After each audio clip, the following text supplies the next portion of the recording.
결혼식을 두 군데를 갔다 왔어요. 이제 점심 때는 우리 김남춘 집사님의 따님 결혼에 이제 목사님 대신 주례를 했습니다마는 그 주례를 하면서 제가 이런 얘기를 했어요.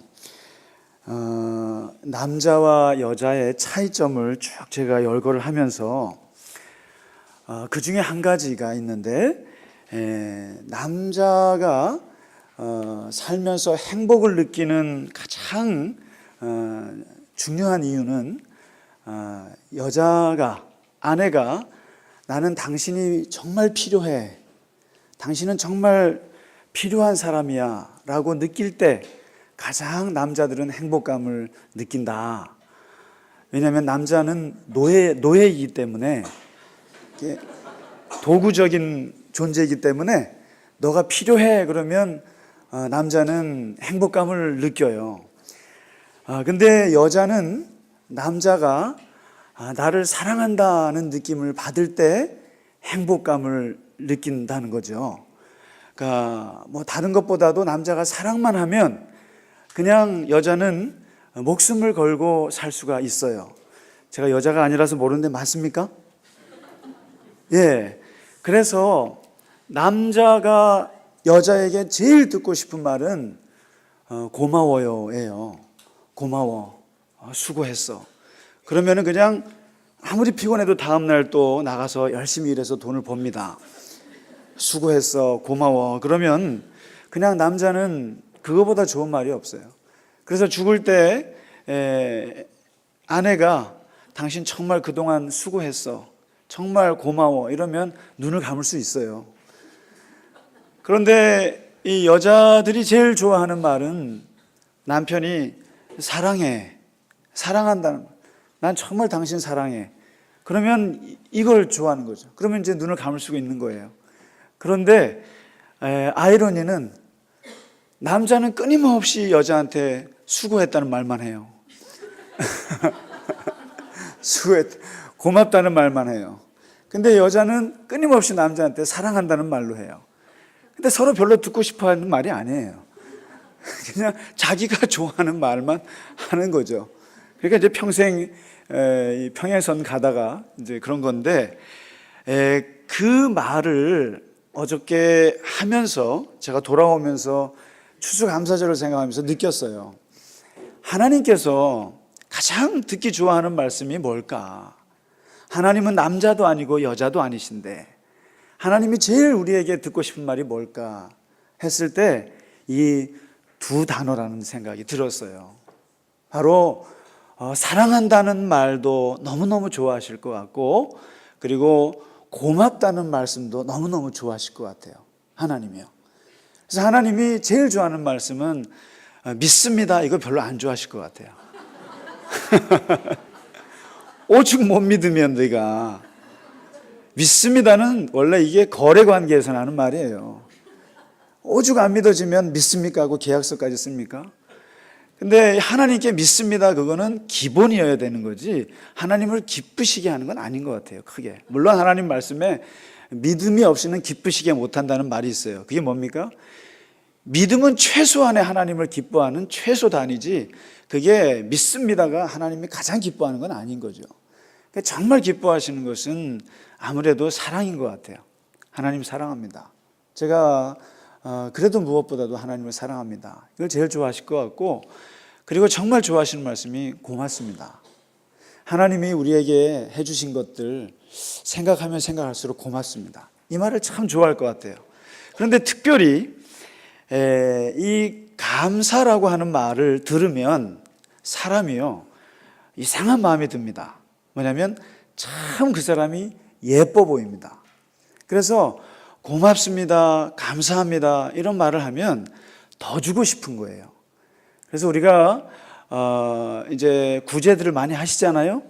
그리고 장학금도 많이 어디다 내시고 기부도 많이 하실 텐데, 이렇게 청소년들을 키웠단 말이에요. 내가 꾸준히 키웠는데 돈도 보내고, 그런데 그 아이들이 가끔씩 감사 편지를 하고 또 고맙습니다 그러면 정말 더 주고 싶은 거죠. 그런데 몇 년을 그렇게 도와줬는데 편지 한 장 없고 전화 한 통 없고 문자 하나 없으면 이제 기부금 더 이상 안 보냅니다. 다시 말해서 이 감사라고 하는 것은 성경에서 보면 축복을 받을 사람들이 가장 하나님의 복을 받을 때 가장 잘하는 게 바로 이 감사입니다. 왜냐하면 감사를 하면 하나님이 더 주세요. 그래서 예수님도 이걸 너무나 잘하셔서 오병이어 기적을 일으키실 때 보면은 항상 축사를 했다고 그랬습니다. 축사라는 게 뭡니까? 감사와 축복이에요. 그냥 하나님께 한없이 감사하는 겁니다. 감사했더니 기적이 일어납니다. 그런 거죠, 뭐. 그리고 이 사도 바울도 그걸 알았어요. 기도할 때 징징거리면서 하지 말고 항상 감사한 마음을 가지고 기도하라, 이런 얘기를 합니다. 항상 기도할 때 감사하라는 거죠. 항상 뭘 기도를 해도 그냥 고마운 거예요. 뭐 주시면 더 고맙고 안 주셔도 고마운 거예요. 그냥 고마운 마음을 가지고 기도하라고 얘기하는 거죠. 근데 이 감사가 왜 그러냐면 우울증에 걸리신 분들, 세상을 부정하는 사람들 있잖아요. 그리고 세상이 힘들어하는 사람들, 그런 사람들에게 이 감사가 큰 치료약이에요. 왜냐하면 감사는 세상을 긍정하는 거거든요. 생각해 보세요. 지난 1년 동안 한번 우리가 지난주에 이제 감사 헌금 봉투에 기도를 한번 쓰라 그랬잖아요. 그게 왜 그러냐면 헌금 많이 하시라고 하는 목적도 있어요. 그러나 그것보다도 더 근원적인 것은 한번 내가 하나님이 나에게 주신 것을 빼곡히 한번 적어보라는 의미예요.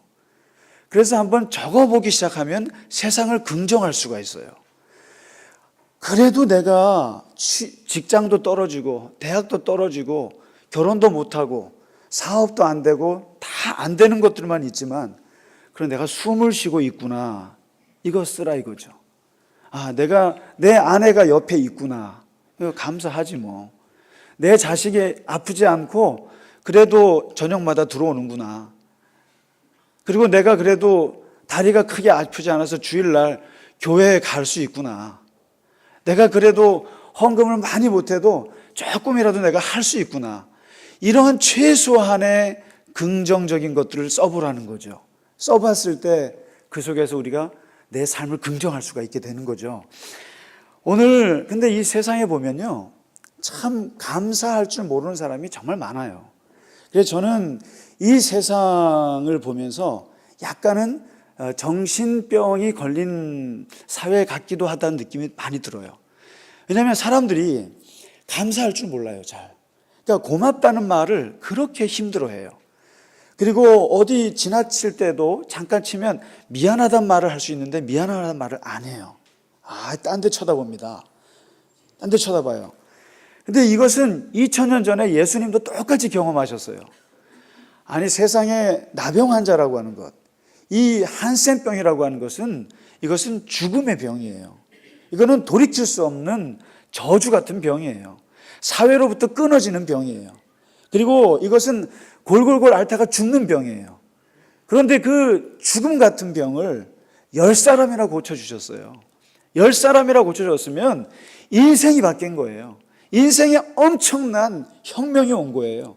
그러면 이 사람들은 자기 남은 인생을 주님께 다 바쳐도 아깝 게 없는 사람들이에요. 덤으로 사는 인생이라고 생각할 수 있어요. 그런데 그 10사람 중에 주님께 와서 고맙다는 말 한마디 한 사람이 한 사람이었습니다. 한 사람밖에 없었어요. 이 말은 하나님을 믿는 사람들이 하나님께 감사하는 사람이 10명 중에 1명밖에 없다는 뜻입니다. 사실. 그만큼 우리가 감사에 대해서 인색하다는 뜻이기도 해요. 참 가슴 아픈 얘기죠. 근데 오늘 이 읽으신 말씀, 이 성경 본문 안 읽었네요. 제가 왜 안 읽었죠, 이걸? 정신이 없습니다. 정신이 없어요. 이게 원래 오늘 목사님이 하셔야 되는 거라서 저는 오늘 3부 예배 때 말씀 10분 준비했거든요. 그래서 오늘 저도 간단히 마치고 우리 같이 찬양을 좀 하고 싶습니다. 한번 이 하박국서를 한번 읽어보실래요? 하박국서는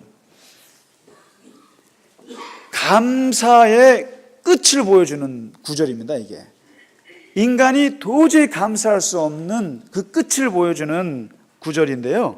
한번 16절부터 19절까지 우리 같이 한번 읽겠습니다. 시작. 내가 들었으므로 내 창자가 흔들렸고 그 목소리로 말미암아 내 입술이 떨렸도다. 무리가 우리를 치러 올라오는 환난 날을 내가 기다림으로 썩이는 것이 내 뼈에 들어왔으며 내 몸은 내 처소에서 떨리는도다. 비록 무화과 나무가 무성하지 못하며 포도나무에 열매가 없으며 감람나무에 소출이 없으며 밭에 먹을 것이 없으며 우리의 양이 없으며 외양간에 소가 없을지라도 나는 여호와로 말미암아 즐거워하며 나의 구원의 하나님으로 말미암아 기뻐하리로다. 주 여호와는 나의 힘이시라. 나의 발을 사슴과 같게 하사 나를 나의 높은 곳으로 다니게 하시리로다. 이 노래는 지휘하는 사람을 위하여 내 수금에 맞춘 것이니라. 아멘. 하박국이라고 하는 사람은 이 살아왔던 시절이 정말 위험한 시절입니다. 그러니까 우리가 그냥 섬기던 아수르라고 하는 나라가 영원히 갈 줄 알았는데 500년을 다스렸으니까요. 그런데 이 나라가 무슨 바벨론이라는 나라에게 그냥 먹히는 것을 목도하게 됩니다.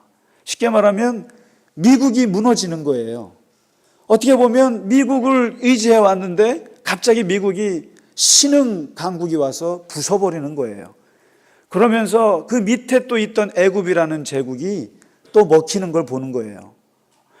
한번 생각해 보세요. 위에 중국이 무너지고 일본이 막 난리가 나고 주변 강국들이 흔들리기 시작하고 그러면서 더군다나 그런 상황에서 왕이라고 나왔는데 가장 위대한 요시야 왕 죽고 말이죠. 그 자식들이 하는데 엉터리같이 정치를 하는 거예요. 그러니까 바깥으로 돌아가는 세상은 너무너무 위험하고 안에서 대처하는 이 나라는 이 왕은 엉터리 같고 그러니까 내우외환인 거예요. 어찌 보면 요즘 우리나라 같은 느낌이 지울 수가 없어요. 트럼프 같은 사람이 강경 스트롱맨이 나타났잖아요. 어떻게 될지 알 수가 없어요. 세계 정세가.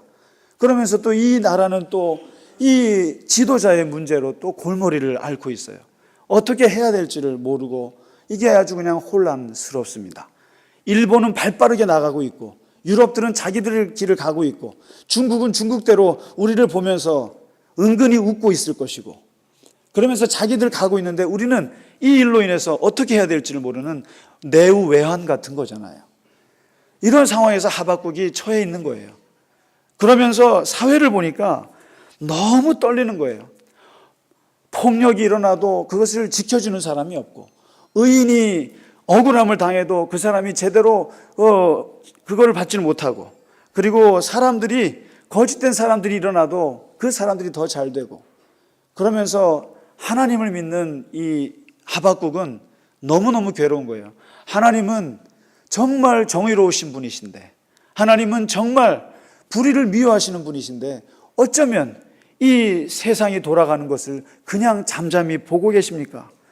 악인이 의인을 삼키는데도 하나님께서 어떻게 이렇게 잠잠할 수가 있습니까? 법치가 사라지고 말이죠. 정의가 사라지고 악인이 의인을 괴롭히는 이 세상을 보면서 어떻게 하나님 가만히 있을 수 있습니까? 하면서 하나님께 강하게 얘기하는 거예요. 강하게. 그러니까 하나님이 말씀하세요. 하나님이 말씀하시는데 이런 말씀을 하세요. 끝이 있을 것이다. 끝이 있을 것이다. 그리고 그 끝이 비록 더딜 수 있다. 그러나 기다리라. 끝이 더딜지라도 좀 기다리라. 그리고 그 끝은 반드시 이루어질 것이다. 이런 얘기를 하세요. 그리고 하나님이 의미심장한 말씀을 하세요. 의인은 믿음으로 말미암아 살 것이다. 믿음으로 말미암아. 그러면서 하박국이 그 하나님의 음성을 듣고 굉장히 괴로웠어요. 하나님이 이 나라를 쳐버리면 좋을 텐데 기다리라고 말씀하시는 그 말씀을 듣고 하박국이 괴로움 중에서도 믿음으로 말미암아 살리라는 말씀을 깊이 생각하면서 이제 깨달았습니다. 내가 이제 이 세상에 그 일이 어떻게 돌아가는지에 거기에 일비할 것이 아니라 하나님이 나에게 주신 그 음성, 그 하나님만으로도 내가 견딜 수 있는 힘을 얻게 된 거죠. 그러면서 오늘 이 위대한 16절, 17절, 18절, 19절에 고백을 합니다. 보시면요, 내가 지금 보면 창자가 흔들린다는 거예요. 이 소식을 들으면 바벨론이 쳐들어오는 소식 듣고요, 나라가 어지러운 소식을 들으면 창자가 흔들리고 입술이 떨리고 뼈가 썩고 내 몸은 처소에서 떨고 있고 도저히 살 수가 없는 거예요. 그러나 비록 무화과 나무가 무성하게 자라지도 못하고 포도나무에 열매가 하나도 없고 감람나무에 소출이 하나도 없어요. 그리고 밭에 먹을 것이 하나도 없어요. 우리의 양이 없어요. 외양간에 소가 있어야 되는데 소가 없어요. 뭡니까? 비록 취업도 안 되고 취업을 했는데 월급은 쥐꼬리만 하고 시험을 치면 칠수록 계속 떨어지고 건강은 갈수록 나빠지고 장사를 했는데 장사는 하나도 안 되고 나라의 사정도 너무 어지럽고 국제적인 분위기를 보면 너무 불안하고 이러한 상황을 볼 때 비록 그러할지라도 나는 하나님 때문에 내가 즐거워해 봐야겠다. 나의 구원의 하나님으로 인해서 내가 기뻐하리로다. 이런 고백을 하고 있어요. 우리가 그렇게 고백할 수 있겠습니까? 저 사실 오늘 이 추수감사절 하면서 참 마음이 사실 심란했습니다. 나라를 생각해도 그렇고 사회를 생각해도 그렇고 또 저는 또 개인적으로 저희 집에 애를 보아도 그렇고 심란해요. 여러 가지로. 애가 이번에 고3이거든요. 뭐 좋은 소식이 아니라 다 나쁜 소식만 들려요 지금. 벼랑 끝에 서는 심정이죠. 사실 모든 게 그렇게 좋은 소식이 없는데 뭔가 추수감사절에 좋은 소식이 있어서 그걸로 감사하면 좋겠으나 사실 그럴 것이 별로 없어요. 그런데 오늘 이 하박국의 감사가 그렇습니다. 아무것도 없어요. 솔직히 말해서 아무것도 감사할 게 없어요. 그런데 그럴지라도 하나님으로 인해서 감사할 수 있다면 그것이 내가 하나님께 추수감사절에 드릴 수 있는 예배가 아닌가. 우리가 오늘 감사의 찬양을 드리고 싶습니다. 우리가 하나님께 감사할 수 있는 것은 찬양을 제일 좋아하시리라고 믿습니다. 그래서 하나님께 감사로 그냥 찬양으로 고백하는 거죠. 오늘 제가 같이 하고 싶은 찬송은 여기 이 내 평생에 가는 길이라는 찬송이 있습니다. 413장에. 이게 보통 찬송이 아니에요. 1800년대에 호레이시오 스패포드라고 하는 아주 시카고의 성공한 변호사예요. 이분이 또 법리학 교수고 또 이분이 그 장로교 신학교에 이사로 있으면서 D.L. 무디라고 아시죠? 무디라고 전도자, 무디의 친한 친구예요. 정말 독실한 크리스찬인데 43세 아들을 잃고 또 그 다음 해에 시카고 대화재 때 집을 잃고 그리고 다음에 너무 힘들어서 휴가차 네 딸과 아내와 함께 영국으로 배를 타고 가다가 가기 전에 자기는 급한 일이 생겨서 먼저 가라고 하고 다음에 보자고 했는데 그 배가 충돌하는 바람에 네 딸이 또 죽어요.